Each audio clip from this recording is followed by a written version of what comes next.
Hello बच्चों, good morning, नमस्कार, आदाब, सत श्री अकाल। आज आप पढ़ने जा रहे हैं एक्टिव पैसिव वॉइस का पार्ट 2।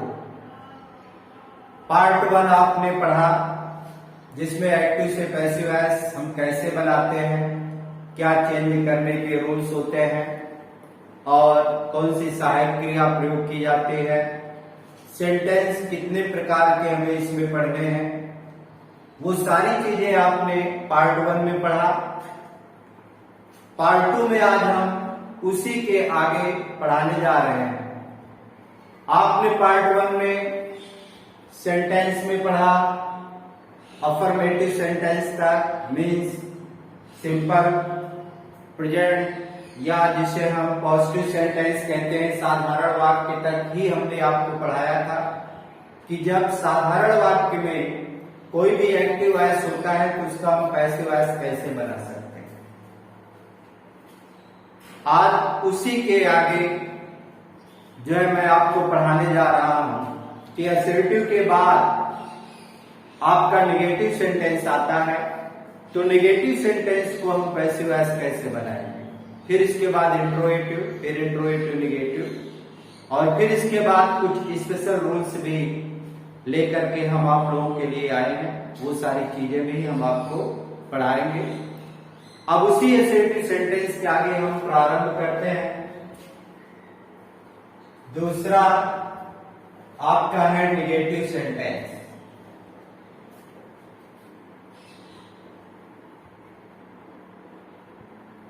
जिसे हम नकारात्मक वाक्य भी कहते हैं, जिसमें हम कही हुई बात को स्वीकार न करके उसे हम नेग्लेक्ट करते हैं, इनकार करते हैं, अर्थात उसमें नॉट का प्रयोग हम करते हैं, वो आपका नेगेटिव होता है।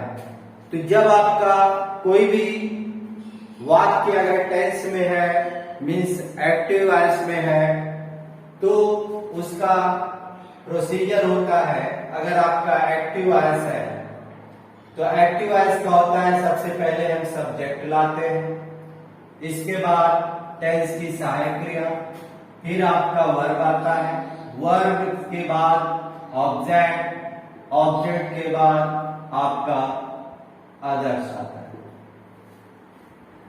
इसी को जब हम पैसिव वॉइस में बनाते हैं, पैसिव वॉइस, तो फर्स्ट चेंजमेंट्स होता है object at the place of subject and subject at the place of object. तो सबसे पहले हम ऑब्जेक्ट लाते हैं, ऑब्जेक्ट के अकॉर्डिंग ही हम पैसिव वॉइस की सहायक क्रिया यूज करते हैं। कोई भी किसी भी प्रकार का सेंटेंस हो, पैसिव वॉइस बनाते समय हम वर्ब की थर्ड फॉर्म का प्रयोग करते हैं। इसी थर्ड फॉर्म के बाद आप बाय लाते हो, बाय के बाद सब्जेक्ट और प्लस अदर्स का हम यूज करते हैं। कोई भी सेंटेंस, जैसे हमने कहा she had seen the Taj at Agra, उसने आगरा में ताजमहल देखा, आपका ये सेंटेंस है। अब इसे हमें पैसिव वॉइस बनाना है, तो देखो यही अगर हम नॉट लगा दें तो ये हमारा साधारण है। She had not seen the Taj at Agra. अब देखो बेटा, यही नॉट का यूज कर देना, यही हमारे साधारण वाक्य को निगेटिव बनाता है। अब जब हम इसे पैसिव वॉइस बनाएंगे तो देखो ये हमेशा याद रखो, जिस तरह से या जिस प्रकार के सेंटेंस में आपका एक्टिव वॉइस है, उसी प्रकार के सेंटेंस में हमें पैसिव वॉइस बनाना है। बस केवल सब्जेक्ट और ऑब्जेक्ट का प्लेस चेंज होता है, इसके अतिरिक्त सारी चीजें अपने अपने प्लेस पर रहते हैं और हम नियमानुसार उनका केवल चेंजमेंट्स करते हैं। अब यहाँ पर ऑब्जेक्ट आपका क्या है, द ताज, तो सी की जगह हो गया द ताज हैड। अब देखिए हैड आपका पास्ट परफेक्ट की सहायक क्रिया होती है, और कोई भी परफेक्ट है, चाहे वो प्रेजेंट हो, चाहे पास्ट हो, चाहे फ्यूचर हो, जब हम पैसिव वॉइस बनाते हैं तो उसमें बी और एक्स्ट्रा हम उसमें जोड़ देते हैं और ये नॉट हुआ। नॉट के बाद हम बीन का यूज करते हैं, क्योंकि ये रूल्स होता है, चाहे हम टेंस पढ़ रहे हो, चाहे एक्टिव वॉइस पढ़ रहे हो, चाहे पैसिव वॉइस पढ़ रहे हो, जब कभी भी मोर देन वन, एक से ज्यादा अगर आप ऑक्सिलरी वर्ब या आप जो है हेल्पिंग वर्ब का प्रयोग कर रहे हैं तो एक ही के बाद आपको नॉट का प्रयोग करना होगा। इंट्रोगेटिव है तब भी आप केवल एक को ही हम सब्जेक्ट के पहले रखेंगे। उसी प्रकार से एक ही सहायक क्रिया का यूज हम पहले करेंगे, नॉट आएगा, फिर बी और सीन आपका ऑलरेडी थर्ड फॉर्म है, तो ये आपका सेंटेंस यहां तक कंप्लीट हुआ। सी की जगह द ताज, हैड के साथ बीन और आ गया, हैड नॉट बीन हो गया, सीन का ऑलरेडी वही है। अब कर्ता की जगह हम सब्जेक्ट, सब्जेक्ट के पहले बाय और शी का हर, एट, आर। ये आपका सेंटेंस हो गया कि the Taj had not been seen by her at are. इसी तरह से जैसे कोई दूसरा सेंटेंस है,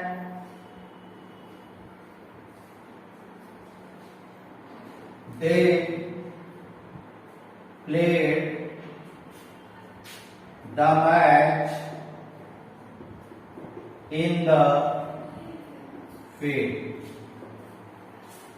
तो ये आपका हो जाएगा, आपका ऑब्जेक्ट क्या है, मैच, तो रिप्लेस करो, तो ये आपको हो गया द मैच। टेंस आपका पास्ट इंडेफिनिट में है तो वाज या वर में से हम किसी एक का चूज करेंगे।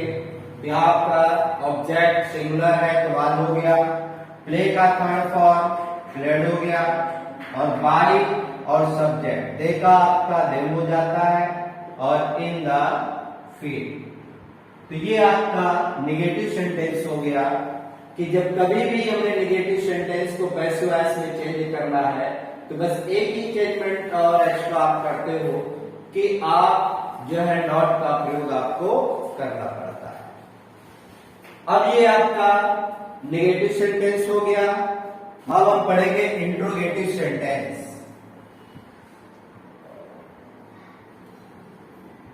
इंट्रोगेटिव सेंटेंस जिसे हम कहते हैं प्रश्नवाचक वाक्य।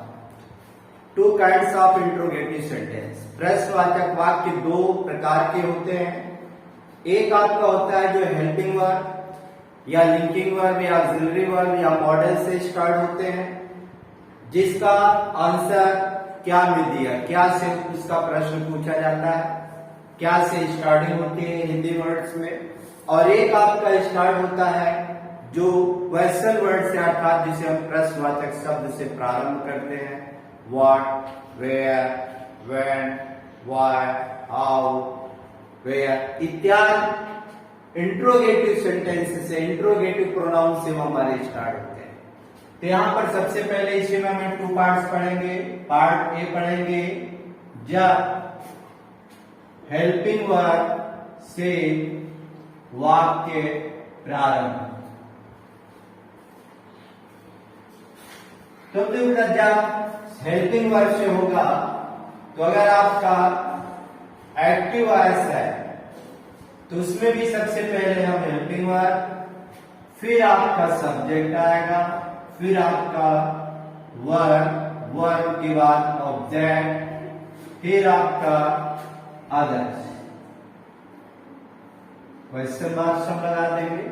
यही जब हम पैसिव वॉइस बनाएंगे, इस एक्टिव वॉइस को जब हम पैसिव वॉइस बनाते हैं तो सेम वही हमारी कंडीशन होती है कि सबसे पहले हम हेल्पिंग वर्ब, सब्जेक्ट के स्थान पर केवल आपको ऑब्जेक्ट लाना है, प्लस वर्ब की third form, plus by, plus subject और प्लस अदर्स।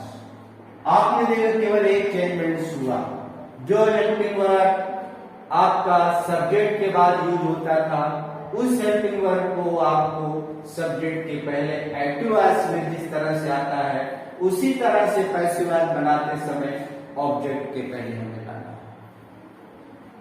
जैसे आपका दिया है, मान लो कोई भी सेंटेंस, जैसे हमने कहा does Ravi read the book. ये आपका है does Ravi read the book. अभी आपका किससे स्टार्ट हुआ? डज से हुआ। डज हेल्पिंग वर्ब, फिर आपका सब्जेक्ट आया। तो इसी को हम इंट्रोगेटिव सेंटेंस कहते हैं, जिसका हिंदी वाक्य में हिंदी वाक्य जो है वो आपका क्या से प्रारंभ होता है। अब डज के अकॉर्डिंग आपका प्रेजेंट इंडेफिनिट है, इज एम आर का हमें यूज करना है। तो डज की जगह आपका यूज हो गया, रवि की जगह आप कर्म लाए तो आपका बुक हो गया। इज द बुक आपको हो गया read red red, third form भी यही होगा। और बाई ये आपका रख। ये आपका बन गया कि जब आपका कोई भी वाक्य helping verb, auxiliary verb, models या लिंकिंग वर्ब, ये सभी हमारे सहायक क्रिया के अंतर्गत आते हैं। इनमें से किसी का भी अगर प्रयोग हो तो आप इस तरह से बना सकते हैं। जैसे मॉडल का हमने ले लिया, जिससे हमने कहा can you tell me a good story. क्या आप मुझे एक अच्छी कहानी सुना सकते हैं?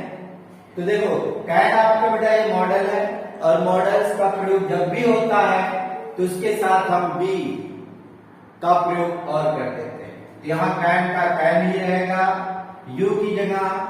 अब देखो बेटा इसमें me and a good story.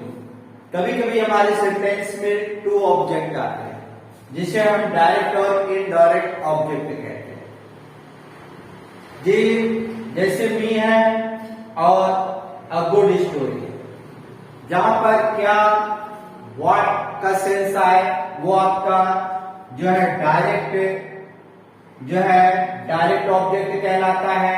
और जहां पर whom का सेंस आए मतलब किसको, तो वो आपका इनडायरेक्ट ऑब्जेक्ट आता है। तो यहां पर आपका मी भी ऑब्जेक्ट है और अ गुड स्टोरी भी ऑब्जेक्ट है। तो दोनों में से हम कोई भी ला सकते हैं।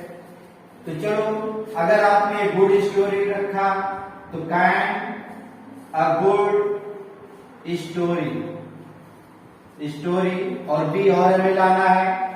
और मैं पहले ही बता चुका हूं बेटा, कभी भी मोर देन वन, एक से ज्यादा हेल्पिंग वर्ब का प्रयोग या ऑक्सिलरी वर्ब का प्रयोग जो है कहीं पर भी एक साथ नहीं किया जाता अगर एक से ज्यादा है। इसीलिए कैन आप पहले लिखेंगे, बी को आप जो है ऑब्जेक्ट के बाद लाएंगे। टेल का पास्ट आप जो है थर्ड फॉर्म हो गया टोल्ड, तो हो गया can a good story be told me.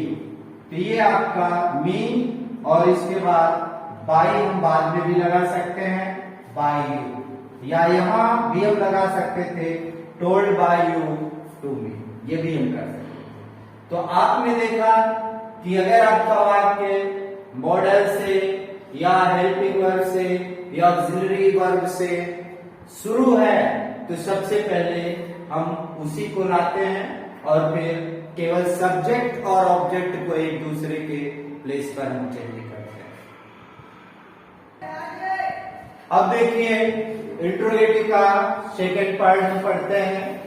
जब कोई भी सेंटेंस आपका क्वेश्चन वर्ड से या जिसे हम प्रश्नवाचक शब्द कहते हैं, what, where, whom, when, why से स्टार्ट हो, तब हमें क्या करना है? तो देखो एक बहुत ही थोड़ा सा केवल और एक्स्ट्रा हम उसमें चेंजमेंट्स कर देते हैं। केवल इन्हीं क्वेश्चन वर्ड का प्रयोग आपको जो है हेल्पिंग वर्ब के पहले कर देना है, और बाकी और कोई चेंजमेंट्स नहीं होता है। जैसे अगर आपका क्वेश्चन वर्ड से स्टार्ट है तो पहले क्वेश्चन वर्ड आता है, फिर आपका हेल्पिंग वर्ब आता है, फिर आपका सब्जेक्ट के बाद वर्ब, फिर आपका ऑब्जेक्ट और फिर आपका अदर्स। ये आपका वर्ब जो है इसी जो है प्रोसेस में आपका एक्टिव वॉइस आता है। उसी तरह आपका क्वेश्चन वर्ड होगा, फिर हेल्पिंग वर्ब होगा, सब्जेक्ट की जगह केवल एक चेंजमेंट ऑब्जेक्ट हो जाएगा, वर्ब की थर्ड फॉर्म होगी बाई और सब्जेक्ट, प्लस अदर्स। देखो ध्यान रहे कि हु आपका जो क्वेश्चन वर्ड है वो अपने आप में एक कंप्लीट सब्जेक्ट होता है, इसलिए हु के साथ कभी भी सब्जेक्ट का प्रयोग नहीं होता। इसलिए हु से अगर आपका वाक्य बना है या हु से वाक्य स्टार्ट है तो उसको मैं नेक्स्ट आपको बताऊंगा कैसे करना है।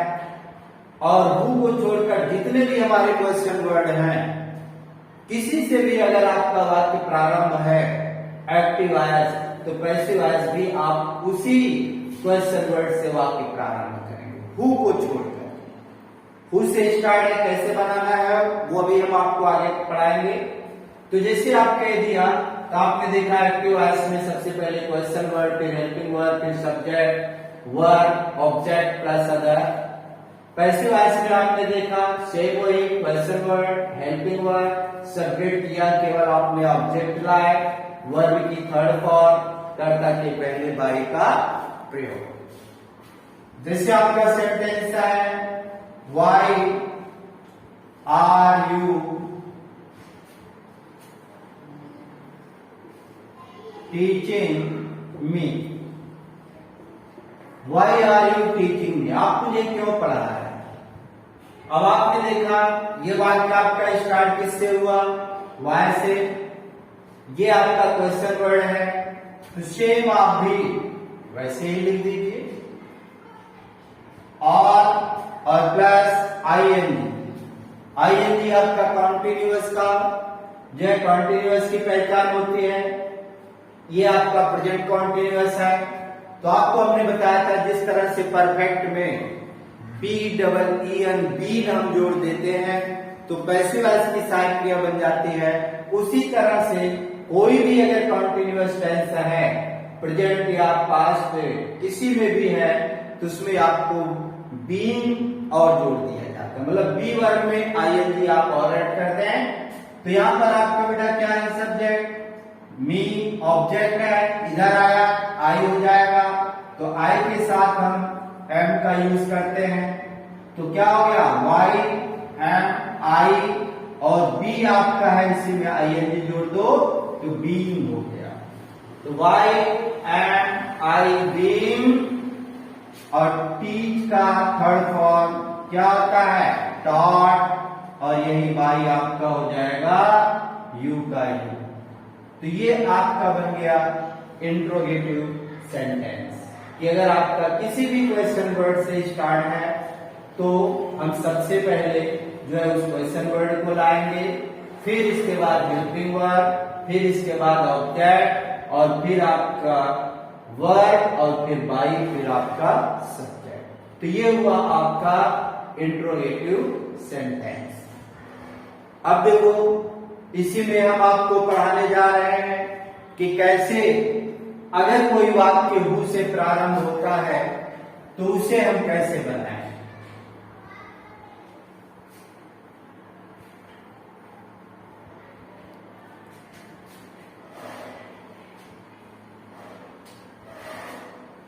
यदि हु से वाक्य प्रारंभ हो, नोट करते चले बेटा आप सभी लोग, प्रारंभ हो तो हम क्या करेंगे। अक्सर हु से ही ज्यादातर आपको जो है एग्जाम में सेंटेंसेस दिए जाते हैं क्योंकि सबसे ज्यादा इसी में प्रॉब्लम क्रिएट करते हैं। तो देखो अगर हु से आपका वाक्य प्रारंभ है तो मैंने पहले बताया कि हु अपने आप में एक कंप्लीट सब्जेक्ट होता है, हु को किसी सब्जेक्ट की जरूरत नहीं पड़ती है। हु मीन्स कौन, किसने, ये आपका खुद सेंस होता है। जैसे हमने कहा किसने आपको पीटा, कौन तुम्हें बुला रहा है, तो कौन, किसने, ये अपने आप में एक कंप्लीट सब्जेक्ट है, इसलिए इनके साथ कभी भी सब्जेक्ट का प्रयोग नहीं होता है। तो यदि हु से है और आपका एक्टिव वॉइस है तो क्लियर है कि हु आएगा, और हु के बाद हेल्पिंग वर्ब आएगा, फिर आपका वर्ब, और फिर आपका ऑब्जेक्ट प्लस आपका अदर्स। ये क्रम होता है एक्टिव वॉइस का। इसी को जब हम पैसिव वॉइस में कन्वर्ट करते हैं तो बेटा देखो, जैसे हु क्या है, नॉमिनेटिव केस है। जैसे आपका ही, हिम, हिज, जो हमारे प्रोनाउन होते हैं उनके चार जो है केस होते हैं, वो हम आपको प्रोनाउन में पढ़ाएंगे। फिर भी यहाँ पर आपको थोड़ा सा बता दे रहे हैं। नॉमिनेटिव केस कर्ता कारक, ऑब्जेक्टिव केस कर्म कारक, और objective nominative objective possessive case करण कारक, और एक और होता है इंडिपेंडेंट केस। जैसे आई आपका नॉमिनेटिव हो गया, मी आपका जो है ऑब्जेक्टिव केस हो गया, माई आपका पजेसिव केस हो गया, और माइंड ये आपका इंडिपेंडेंट केस हो गया। तो चार होते हैं, लेकिन यहाँ पे मात्र जरूरत केवल दो की है, क्योंकि अभी हम एक्टिव पैसिव वॉइस पढ़ रहे हैं, नॉमिनेटिव केस और ऑब्जेक्टिव केस। तो जिस तरह से ही का ही, सी का है, आई का मी होता है, उसी तरह से बेटा हु, अगर इसको हम सब्जेक्ट मानते हैं तो इसका भी नॉमिनेटिव और ऑब्जेक्टिव एंड पजेसिव केस होता है। हु, हुम, हुज। तो हु आपका कर्ता कारक, हुम आपका कर्म कारक, और हुज आपका कर्म कारक होता है। इसी हुम की जगह पर हम क्या करेंगे, जब इसका ऑब्जेक्टिव केस लाएंगे तो ये हुम हो जाएगा, और इसी हुम के पहले हमें क्या लाना है, कर्म के पहले ही हम बाई यूज करते हैं, इसलिए हम जो है बाई पहले ला दिए, बाई हुम, और इसके बाद फिर आपका हेल्पिंग वर्ब हो जाएगा, फिर हेल्पिंग वर्ब के बाद आपका ऑब्जेक्ट आ जाएगा, ऑब्जेक्ट के बाद वर्ब की थर्ड फॉर्म प्लस अदर्स। ये आपका जैसे आपका दिया है, who was calling you at gate। करें कि दरवाजे पर आपको कौन बुला रहा था, who was calling you at gate। अब यहां देखो बेटा, who आपका ऑलरेडी एक सब्जेक्ट है, कौन, किसने, तो ये आपका सब्जेक्ट है।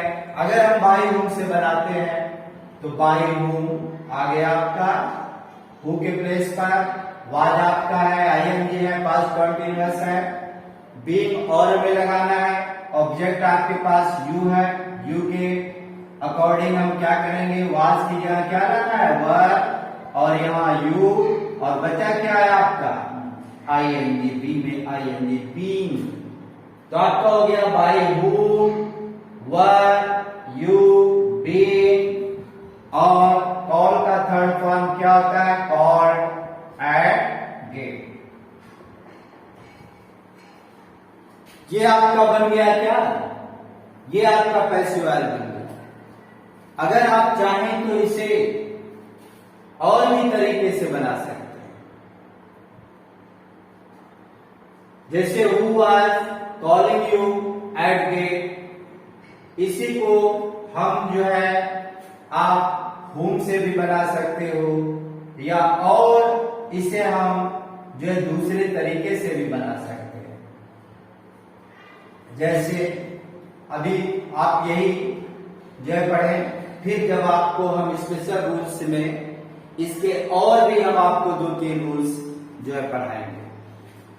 तो देखो बेटा, ये था आपका, अगर आपका हु से वाक्य प्रारंभ है तो हम उसे बाई हुम से बना लेंगे, सबसे इजी वे होता है, और फिर इसके बाद हेल्पिंग वर्ब, फिर हम ऑब्जेक्ट लाएंगे, और फिर वर्ब की थर्ड फॉर्म, और इस तरह से आपका हु से जो है स्टार्ट होने वाला वाक्य भी आप आसानी से इजी वे से आप उसे बना सकते हैं। अगर एक सहायक क्रिया है तो उसे हम यहाँ पर ऑब्जेक्ट के पहले यूज करेंगे, लेकिन अगर एक से ज्यादा उसमें हमको कंबाइन करना पड़ रहा है तो दूसरे को हम ऑब्जेक्ट के बाद ले जाएंगे।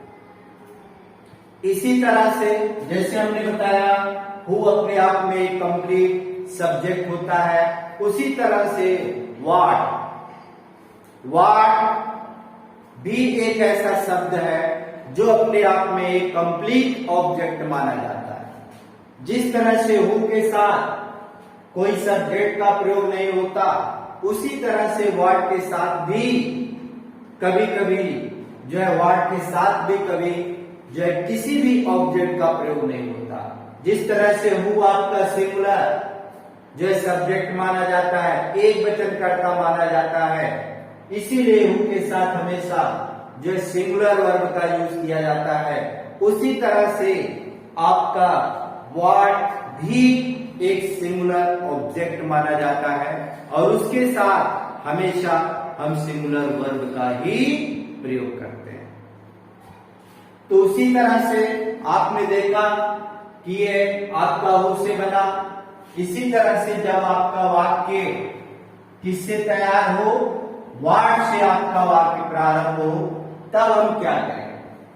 तो नेक्स्ट रूल्स आपका है, जब व्हाट से वाक्य प्रारंभ। अब देखो बेटा, जब व्हाट से प्रारंभ होगा, क्लियर है कि सबसे पहले व्हाट आएगा, फिर हेल्पिंग वर्ब आएगी, फिर आपका जो है सब्जेक्ट आएगा, फिर आपका वर्ब प्लस अदर्स, क्योंकि कर्म का प्रयोग आपने पहले ही कर दिया व्हाट का। इसी तरह से जब हम पैसिव वॉइस बनाते हैं, तो पैसिव वॉइस बनाते समय व्हाट को ही हम ऑब्जेक्ट मान लेते हैं। व्हाट के अकॉर्डिंग हम सहायक क्रिया ले लेते हैं।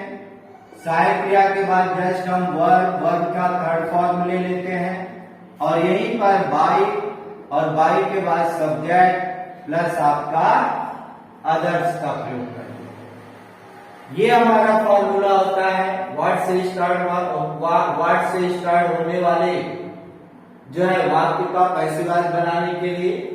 जैसे आपका सेंटेंस दिया है, what are you writing, what are you writing in the room। जैसे हमने कहा आप कमरे में क्या लिख रहे हैं, what are you writing in the room। अब थोड़ा यहाँ पर what ही आपका क्या है, यही आपका कर्म है। you आपका सब्जेक्ट है, मीन्स करता है, राइटिंग आपका वर्ब है और इन द रूम आपका अदर्स है। मैंने बेटा आपको बताया कि हु की तरह व्हाट भी आपका क्या है, सिंगुलर सब्जेक्ट ऑब्जेक्ट होता है, तो व्हाट को हम उसी के प्लेस पर रखेंगे। लेकिन जब ये सिंगुलर हो गया तो आर की जगह यहाँ आपको इज का यूज करना पड़ेगा। व्हाट इज, अब देखो यहाँ पर इज के बाद हमारा क्या आएगा, आईएनजी लगा है तो कंटीन्यूअस है, तो बीइंग का और हम यूज करेंगे is being, am being, are being आपका प्रेजेंट कंटीन्यूअस में होता है। अब व्हाट इज बीइंग, राइट का थर्ड फॉर्म हो गया रिटर्न हो गया बाई, यू का यू, इन द क्लास का इन द रूम का इन द रूम। इस तरह से आपने देखा कि अगर हमारा सेंटेंस व्हाट से स्टार्ट है तो उसे पैसिव वॉइस भी हम व्हाट से ही बनाते हैं। लेकिन ये ध्यान रखते हैं कि आपका सिंगुलर ऑब्जेक्ट होता है, इसलिए इनके साथ हमेशा सिंगुलर वर्ब का ही हम प्रयोग करते हैं। तो इस तरह से देखा आपने, हु से जब हमारा सेंटेंस होगा तो हम कैसे बनाएं, व्हाट से अगर कोई आपका सेंटेंस आएगा तब हम कैसे बनाएंगे। तो ये आपका व्हाट और जो है हु का प्रयोग या इनसे स्टार्ट होने वाले वाक्य को कैसे हम पैसिव वॉइस में बनाते हैं, ये चेंजमेंट आपने देखा। हाँ, तो ये बेटा आपका सेकेंड पार्ट था। सेकेंड पार्ट में हम पहुंच गए, व्हाट और हु तक आपने पढ़ लिया इंट्रोगेटिव।